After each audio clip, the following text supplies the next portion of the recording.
I think we should start with a read-through. I'm Steve White, playing the role of Ahmad, blatant homosexual. No, young comedian. Can be called at Dangerfield, young comedian. Had a brief cameo appearance in Coming to America. My name is Leonard Thomas, I'm playing the role of Punchy, and I'm glad to be in the hood. My name is Richard Edson. I've been in a couple of films. First film I was in was called Strange in Paradise, and good friends like Spike, and I'm glad to work with another New York film director. Yeah, my name is Danny Aiello. I'm playing the role of Sal, and I'm just happy to be here with Spike and everyone involved with this film. I think it's going to be a dynamite film. John? My name is John Turturro. I've done a bunch of films and plays.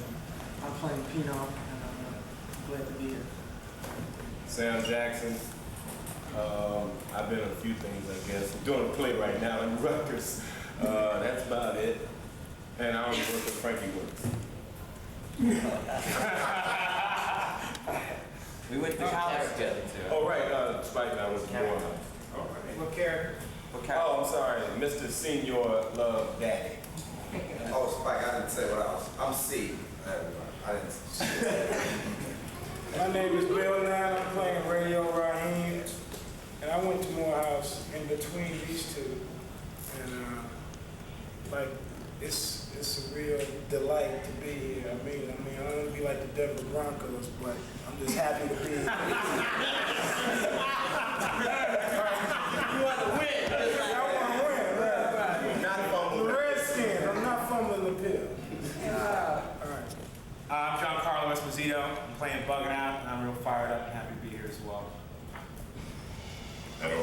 That's it. No frills. I'm Ossie Davis and also Ruby D. I'm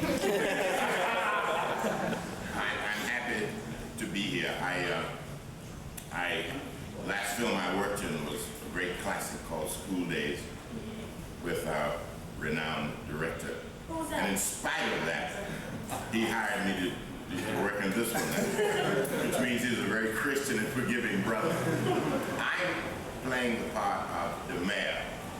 And I like the part primarily because the mayor he belongs to the be there classification. Be there when they come and be there when they go. He is a survivor.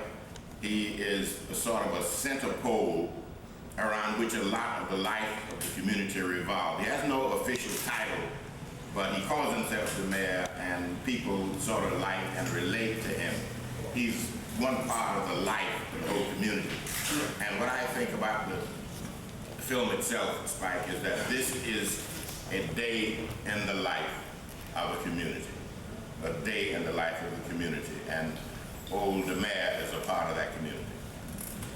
Ruby plays mother, sister, and the woman that the mayor sort of likes, and she looks down on him, but eventually he persuades her to consider him in a better light. And that was taken from the real life story of Ruby D. and Ossie Davis. My name is Chua Lee. I'm playing the role of Jade. Nice to meet you. That's my sister. I'm direct. If we start doing some wild and crazy shit, I will tell you about it. That's not going to work. But for the most part, you just left alone, not left alone, but left to be creative. And just if you read the script and your character, you think there's a line where you should say something or something built up more, feel free to bring it up in rehearsals. We'll write it in the script. Because there's a lot of stuff, especially Ahmad, C, Punchy, Ella, that has to be more interplay. Like that first scene, on the stoop, I don't think that you have a line there. I wanted to. I mean, you want to really get more of that stuff. So that'll come in, hopefully that'll come in rehearsal. Sal's Famous Pizzeria. Cookie walks up to Sal's famous pizzeria as it still smolders in the morning light. Sal emerges from the wreckage. He looks like he might have slept there. What the fuck do you want? I want my money, I want to get paid. You know, Mookie, I always liked you. You're not the smartest kid, but you're honest. But don't make me dislike you. Sal, I want my money. Don't even ask me about your fucking money. Your money wouldn't even pay for that window you smashed. Motherfucker window. Ray Raheem is dead. Yeah, you're right. The kid is dead. But Mook, this isn't the time. Fuck that. The time is fucking now. You know, I'm sorry about Sal's famous pizzeria, but I gotta live too. I gotta get paid. Yeah, we both. We all know you're gonna get over with insurance money anyway. You know what to do. Oh, do we, man? Do we? Hey, Sal. You don't know shit about shit. I couldn't get fucking earthquake insurance in this neighborhood. Sal, I know I want to get my money. Yeah, how much? How much do I owe you? You know how much you owe me? $250. 150? 1, 2, 3, 4, 5.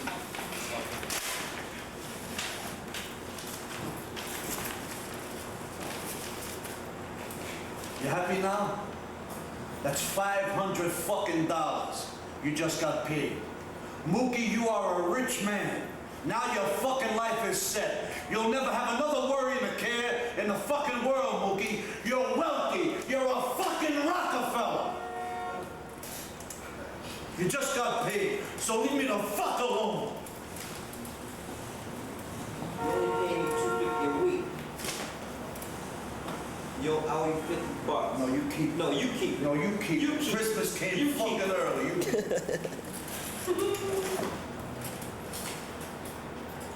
It's the hottest Christmas I've known. Yeah? It's supposed to be even hotter today. So Sal, you gonna open up another Sal's famous pizzeria? No. What are you gonna do? Make that money, get paid. Yeah, I'm going to the beach for the first day in 15 years. I'm gonna take the day off, and I'm going to the fucking beach. I can dig it. It's gonna be hot as a mother. Mookie, Sal, I gotta go. I'm a father. come here, doctor. Doctor, this is Sal talking. Okay. You know, doctor always tries to do the right thing. That's it? That's it. I got it. Mookie turns and walks away. Sal goes back into Sal's famous pizzeria to salvage what is salvageable. And the block begins to awake from its slumber, ready to deal once again with the heat of the hottest day of the year.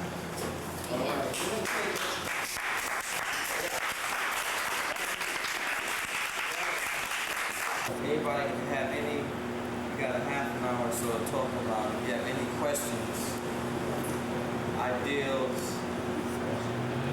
comments, criticism, stuff that you thought about or that you just found out. We had the reading of the script. I think we should start now. There's a little difficulty with the sons and myself. There isn't too much communication between us, really. But then again, I don't know if it's necessary. You really can't tell, I guess, until you get into the behavior of the characters on the set. It's really difficult to know what we need to play here. I think the exchange between you and I is great. I think the Raheem thing with us is going to be fine. I think for the most part, that's all there. There are scenes that, when establishing the family here, forgive me for isolating in terms of who I am, but that which is important in the overall structure of the picture. John? I think that the activity is going to tell us why. Because it's about, like Asi said, it's about this one day in the lives of all these people. And we're there, not so much to discuss our relationships, but to do our work, and to sell pizza. So I just have one idea with that scene with Richard. towards the end. In the back end, we could stretch that out, really. I think I should like kill him before that scene. Yeah. Yeah. I don't know. I think there should be something physical between us in that scene. But doesn't that we can play around with that? I think it could be a very interesting coming out of that. Brothers. But I felt pretty. I can follow my line pretty clearly. Spike, I have a question. I wonder how much this boycott really affects Sal and Pino and Vito. I mean, how effective? It happens very quickly. I mean, it's all in one day, of course, but in a few minutes. But how much of the word has gotten around the neighborhood that this boycott's going to happen? Well, there's going to be a scene where, in addition, there's going to be a montage of you going around to the various people here, trying to get a montage. For the most part, they're like, fuck you, you know.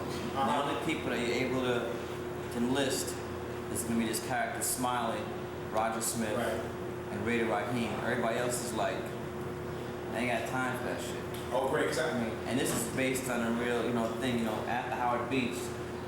I think it was Reverend Al Sharpton. They said one day, they wanted all black people to boycott pizza. Don't buy pizza. One specific day, they said, don't buy a slice of pizza. And that's not really doing shit. And that's the way that most of these people in the room react to you when they say boycott. So I'm like, fuck that, Sal's okay. I don't want to walk 20 blocks away just to get a slice of pizza. You just starting up some shit. So that's something that will help you. That'll help a lot, I know I stick my head in the screen before they can even react, I'm gone. Right. And so I know I can't go back in there without somebody of some size or whatever. But that's great, that answers my question. Thank you. I needed that. I mean, we're going to shoot you asking people questions, and then we just cut to great, different shots. Great. No, you're crazy. Hell no.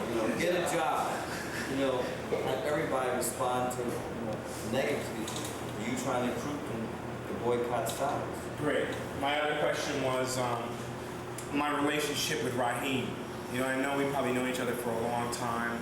I just wonder, maybe I can find it, but I wanted to ask you, is his motivation for getting Raheem? I mean, how close are they? How long have they been hanging out together? Does he just go and use him and get him because he's a big guy?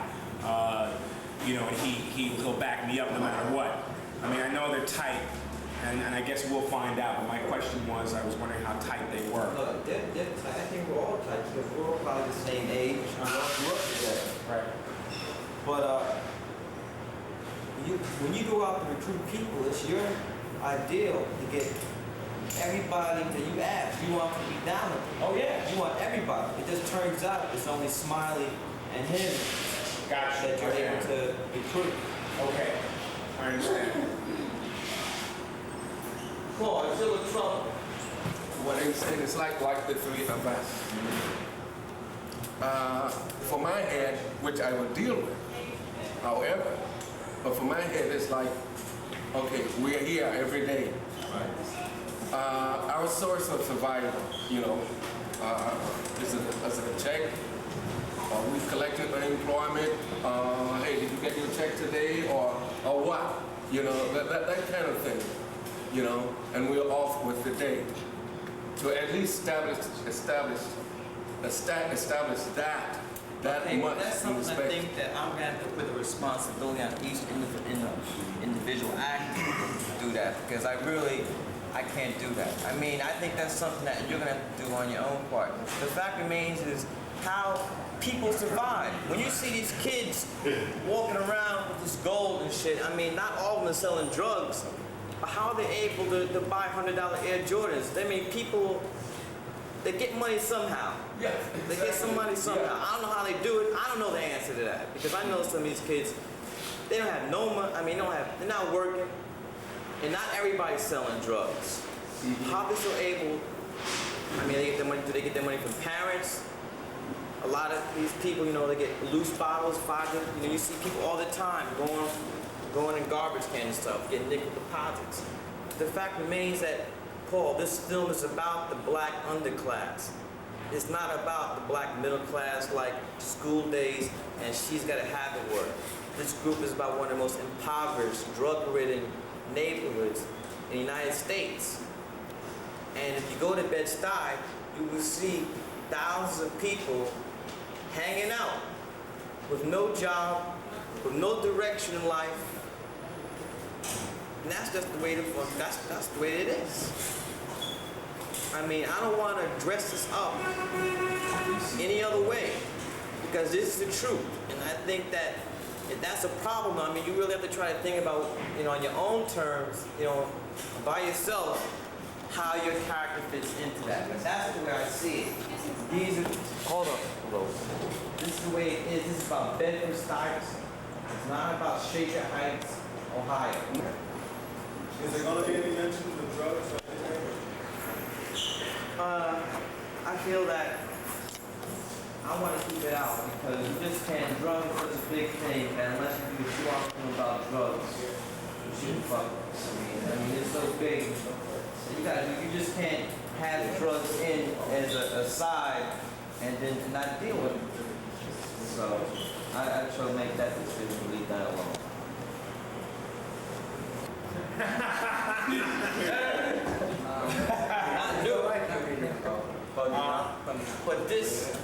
But this day, this is just a special day. It's the weather is affecting. That's another thing I think we have to talk about. It's the heat. I think that's the one word you should always have in your mind. Throughout the whole shoot, it's the heat.